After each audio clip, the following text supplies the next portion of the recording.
วันศุกร์ มันสุกร์มื้อวันเสาร์เอามื้ออื่นเนาะเนาะคนนี้ละ โอ้แม่ตูนี่ เออ เมื่อวานนี่วันประหัส เอายับเข้ามาอีกเด้ออันใดปลาลุงเป็นเห็นหน้าเห็นหนวดน้ำแน่เนาะเอาเช็คอยู่ไหนเอาลงมือเราได้บาทนี่เนาะอันเรื่องเวียกเรื่องงานพักไว้ก่อนกินข้าวสิก่อนเนาะให้เพิ่นกินข้าวสิก่อนกินไปน้ำแล้วก็ล้มไปน้ำเนาะเอาผู้ใหญ่ใจดีเพิ่นให้มอบหมายให้เพิ่นเฮ็ดจังซี่เพิ่นคือสิมีความสุขเพิ่นคือสิยิ้มไปน้ำเพิ่นเบิ่งตอนนี้เนาะเอาเนาะก็ขอบมุกขอบใจทางแม่ศรีสวรรค์สุริยะไทยพร้อมครอบครัวเพิ่นเนาะที่มีน้ำจิตน้ำใจเนาะบิแบ่งเป็นอยู่ของกินเนาะมาให้ทางไอ้สร้างและครอบครัวน้องต้นกล้าเพิ่นนี่แหละพี่น้อยเนาะขอให้เพิ่นอายุมั่นขวัญยืนเด้อเนาะนอนรับไปได้เงินหมื่นนอนตื่นให้ได้เงินแสนเนาะทุกเนาะเอาทั้งหมดคุณกับอุปกรณ์มือเก่งบ่ได้พี่น้อยเนาะ ขอบใจ เหนื่อย แม่สิสวรรค์อันซื้อไข่บ่ไข่ลาบ่ ไข่ลูก ไข่ลูกแล้วก็มีลูกซีนมี ฮอนดอกชีส ฮอนดอก เหนื่อย หลายอย่างเนาะ เหนื่อย โอ้ขอบใจละลายเด้อ เอาเบ้าร้ายแยกกันห่างพี่น้องบ้านนี่ มันยืนให้ เหนื่อย อยู่ดีมีแห้งให้ร่ำให้รวยให้เฮงปัง ตลอดพี่ตลอด ๆ ไป ตลอดไป เลยเอามีแต่ใส่เลยเราได้สบายดีเนาะยันว่าอ้ายไปอยู่เขา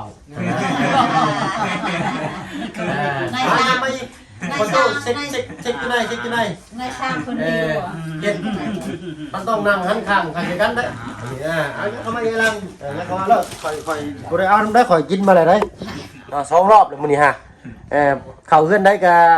สิป้อนแต่เข้ากันเอ้าแน่นท้องได้ อันนั้นนะเมื่อเช้านี่อัน เหนื่อย ไปโต้ลมนำอยู่ต่างประเทศนะ เหนื่อย แต่ไม่จังนะ เพราะว่าอันนั้นแล้วว่าเบิ่งแย่งมันต้องการเด้อว่าเด้อ จะว่าตะกี้เลยอ่ะ เมื่อนั้นอันพอตู้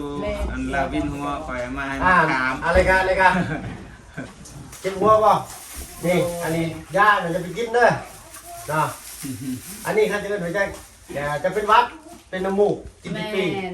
ได้ถ้าว่าเจ้ารู้สึกปวดหัวกินซาลากินคู่กันก็ได้นี่อย่างละเม็ดเด้อกินเท่าละกินอย่างละเม็ดเศร้าแรงก็ได้เนาะใจอยู่บ่กันน้องต้นกล้าบอกคนน้ำเด้อ โดย บอกนี่แหละตา โดยบอก ทิกพีมาสารามา ซีพีบ่ออกสลาบ่ออกเป็นยังรีบบาทเนาะ อันละเม็ด อันละเม็ดบ่ออกเป็นอันละเม็ดเนาะ อันนั้นไหม อันสีเขียวนี่แก้เป็นวัดบ้านเราเอิ้นขี้มูก ทิกพีเม็ดนึงสลัดเม็ดนึง ถ้าเป็นวัดซื่อบ่เจ็บหัวก็กินแต่ทิฟฟี่ก็ได้ยันกินยาเกินขนาดเลยไปเสียดไตพัง แม่ ไป เอา กินนี่แล้วก็พอตู้บ่ให้กินอีกสมเด้อ ส้มบ่ให้กิน แม่น ตามก้อนเนาะ เออ บ่ได้มันสิเป็นระบบของมันเลยร่างกายมนุษย์เราพี่น้อยเนาะเวลากินหืดกินยาแล้วยากกระแทกยาของสมนะ โอ้แม่ จะเป็น เอา เนี่ย อดเอา แนวมัน มาอดเอาหน่อย มันเฮ็ดไตครับมันเด็กจักสิว่าได้พี่น้อยเนาะเฮาก็บ่รู้จักกัน เอามีแต่ให้ทั้งประตูเพิ่นเอาไว้กินข้าวแล้วก็จึงกินเด้อเอาอันนี้ทางว่าเพิ่งซื้อมาให้เพิ่นเองเห็นเพิ่นจมปวดหัวเมื่อวานนี่พี่น้อยเนาะ เอากินในบาทนี่เด้อ ได้เงินกว่านี้ โอ้ยเอาอ้ายมาอันทั้งอันเพิ่นอ้ายเพิ่นผู้นี้นี่ถ้าผมเพิ่งยังจะลืมชื่อเพิ่นเลย สื่อยา ไอ้ย่าโอ้ยไอ้เนาะไอ้ย่ากับไอ้ลังปกติเพิ่นชื่อพลังพี่น้อยเนาะถ้าบอกเพิ่นเอิ้นไอ้ลังว่าซะเนาะมันนั่นของดีนะ แม่น เอาเชิญต่อเซ็กอยู่ไหนเดี๋ยวต้อมเอาเอากิน ไหนสิไหนเอา กินน้ำกันเด้อ มีเอาใส่เปลือกไข่เด้อใส่เปลือกไข่ตรงนี้เนาะเอาได้ดูมือเลยได้กินสนี่เลยกินสนี่มีความสุข แต่มาให้ครับ เอาน้องกินเลยขอบมุกขอบใจโดยเอาเจ้าเอา กินมาสองรอบเลยนี่อันนี้กินดีก็โอ้ยเราจะเก็บไปไว้ใช่เลย อันกันแล้วนะ เอาขอบมุกขอบหอลาย ผมว่า ตามจริงนะเขาต้องอุ่นเนี่ยมันห้วน อุ่นแล้ว อ๋อไม่ต้องอุ่นห่าเรียบร้อยพี่หน่อยเนาะต้องใส่อยู่เซฟโปนพี่หน่อยเนาะป้าไว้ยังมันเชียร์ก่อนใส่กล่องชิมนี่ก็ได้มันสมมันยังเหมือนกันปกติบอก ปกติเลย ปกติ เลยเนาะ แอมลึก แอมตะแอมแอม แล้วของแซ่บ แอมลึกแอมลึก เสือมันทั้งลูกมันถือก็เป็นจริง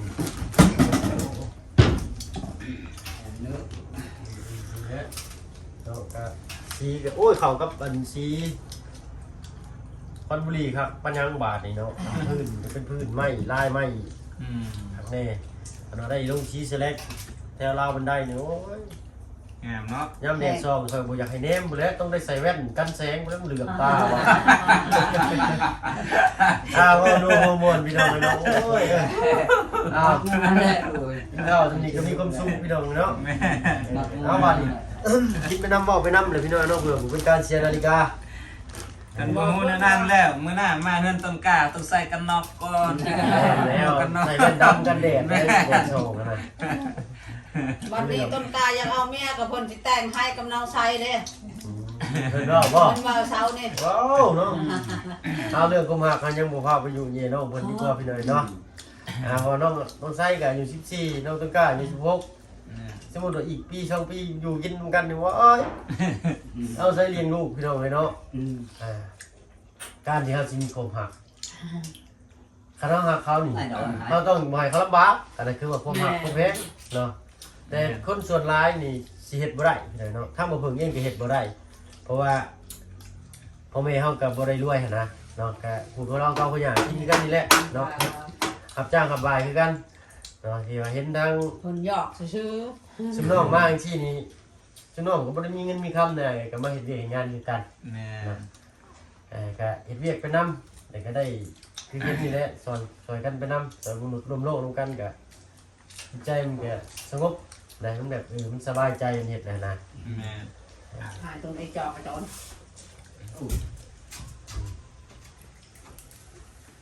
เอาเนาะแล้วก็ บ่เพิ่งบ่ได้กินน้ำเลยเนาะ โอ้ช่องรอบเลยมื้อนี้ฮะเข้าไปอีกบ้านแกงทองนี่สิเป็นรอบที่3นี่บ่แห้งเด้อค่อยนี่เอา2 รอบเนาะแต่เช้านะ 2รอบเลยนี่นะบ่กินก็บ่ได้อีกได้อันนี้ยอมแล้วบาด เอา นี้ สุมไออีกเอาสุมไอ เอา ได้แต่รอบเดียวสิเอา บ่ไหวแล้วนี่เนาะเริ่มสิ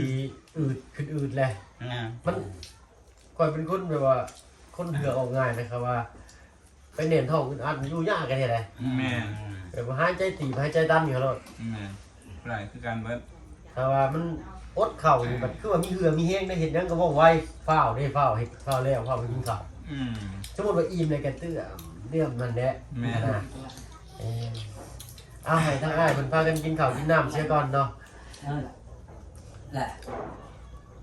แนวใด ไปต้อง เอาน้องทางน้องไส้เพิ่นยังอยู่เซโปนพุ่นเนาะเอาเป็นรอบหน้าเป็นน้องไส้เด้อ มื้อนั้น เนาะ มื้อนั้นค่อย ไปแวะไปหาเพิ่นบีบแก้สิเพิ่น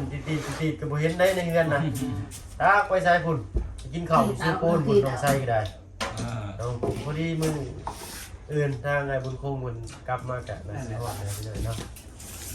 มันจะ ไอ้ เอ้าให้ทางกันไอ้ช่างคนกินข้าวแบบเต็มที่ก่อนเนาะยันว่าบ่กล้าคำใหญ่นะเอาเงินนี้เอามื้อนี้เลยบ่หรือว่าสิเป็นมื้ออื่น แล้วมื้อนั้น เอาเป็นมื้ออื่นก็แล้วกันเนาะเพราะว่าทางน้องเพิ่นก็หากะ